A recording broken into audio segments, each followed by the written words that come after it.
La différence entre l'homme des cavernes et nous, c'est le résultat de la science. Et ce n'est pas une opinion, c'est de la science. Notre monde n'est pas si moche. La mandragore est-elle magique ? Plante vivace du pourtour méditerranéen, la mandragore fut, dès l'Égypte antique, objet de croyances magiques. Au Moyen-Âge, le mythe voulait qu'elle pousse un cri capable de tuer celui qui la déterrerait. On recommandait donc de se boucher les oreilles avec de la cire, d'attacher la plante à un chien et d'attirer celui-ci au loin pour l'arracher. Le son atteignait alors le chien et épargnait l'homme. Ce n'est qu'au XVIIIe siècle que la mandragore se défait de ses pouvoirs dans les manuels de botanique où sont étudiées sa toxicité et ses vertus anasthésiques, aphrodisiaques et hallucinogènes. Mais sa légende alimente encore la culture populaire. La mandragore et son cri constituent une scène culte du film Harry Potter et la Chambre des Secrets, tiré du roman de J.K. Rowling. En avoir une, disait-on, c'était posséder le joker des plantes de pouvoir.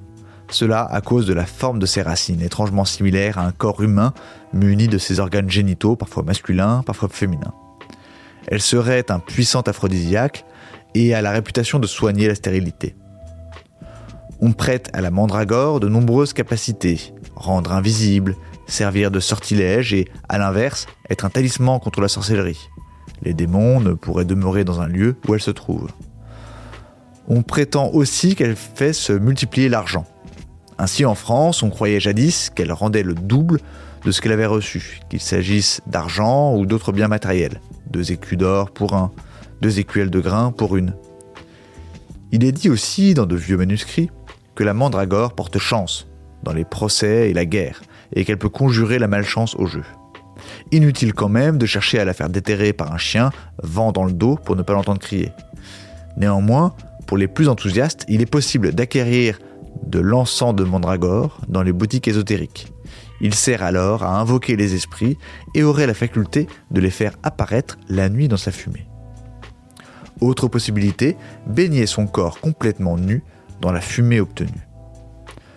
Selon la tradition, cela augmenterait temporairement l'énergie vitale et transformerait n'importe quelle femme en une puissante sorcière pendant 1 heure. Autrefois, certaines l'utilisaient sous forme d'onguent, en la mêlant à de la jusquiame, de la belladone, de la ciguë et du nénuphar. Elles s'en enduisaient le corps, entraient en transe et avaient l'impression de vivre des voyages incroyables. Voilà. Il ne reste plus qu'à vous remercier de votre attention.